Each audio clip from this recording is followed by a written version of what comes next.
Hi everyone, this is me doctor Deepa Rawat. क्या आप भी कंफ्यूज होते हैं इन दो वर्ड्स में, indisposition and idiosyncrasy? So let me clear these two for you. मैं भी अपने टाइम पे बहुत कंफ्यूज होती थी यार, ये दोनों वर्ड्स मुझे कभी समझ ही नहीं आए।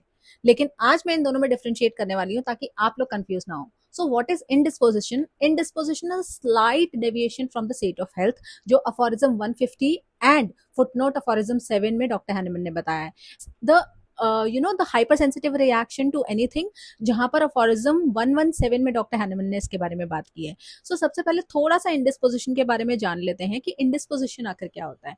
इंडिस्पोजिशन में बहुत ट्राइवल सिम्टम्स आते हैं। इन डिस्पोजिशन मतलब जो डिस्पोजिशन है उससे थोड़ा सा स्लाइटली आप डेविएट होते हैं, that you are not suffering from the actual disease. The disease has not been अभी fully developed. Say for example हमने बहुत लंबा ट्रैवल किया, उसके बाद मेरे बैक एक होने लग गया, या मैं बहुत थक गई, या फिर एकदम फीवरिश सेंसेशन आ रहा है, या फिर मैं जो है ट्रैवल कर रही थी ऐसी सड़कों पे जो गोल गोल घुमावदार है, और उसके बाद मुझे मोशन सिकनेस हो रही है, यानी कि नौशिया वॉमिटिंग। मैंने कुछ बाहर का खा लिया था जिसकी वजह से मेरा पेट बहुत ज्यादा खराब हो रहा है, और ज्यादा खाने की वजह से थोड़ा सी नौशिया और वॉमिटिंग लग रहा है। तो these all are indisposition where we do not need any medical treatment or any medical intervention for that matter। जैसे ही ये जो चीजें, जैसे मैं अगर ट्रैवल कर रही हूँ, अगर मैंने वो ट्रैवलिंग बंद कर दी तो मेरा नौशिया वॉमिटिंग, जो मेरा मोशन सिकनेस था, वो चला जाएगा। बहुत ज्यादा खाना अगर खा लिया है पिछले दिन और अगले दिन थोड़ा मैं रेस्ट करूंगी या फिर हाइड्रेट करूंगी अपने आप को, और मैं कम खाना खाऊंगी, तो वो मेरे सिम्टम्स चले जाने वाले हैं। तो it is related to change in habits and lifestyle only. Is idiosyncrasy. Idiosyncrasy is a constitution of a person, of a patient, you can say कि एक पेशेंट है या पर्सन है, उसका ऐसा ही कॉन्स्टिट्यूशन है कि वो हाइपर सेंसिटिव है या हाइपर ससेप्टेबल है टू अ पर्टिकुलर स्टिमुलस।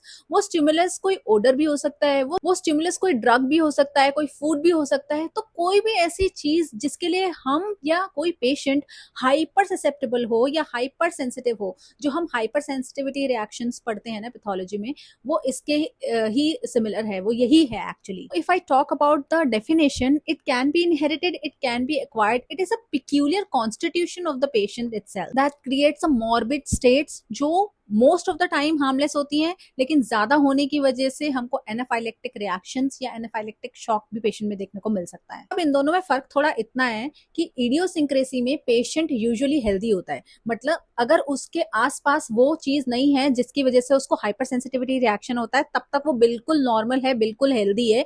लेकिन एज सुन एज जैसे ही वो ड्रग या फिर वो स्मेल या फिर वो फूड या वो सब्सटेंस उसके आसपास आता है, तब वो जो है सिक हो जाता है। सो still, if you have doubts in these two, idiosyncrasy and indisposition, do let me know in the comment section.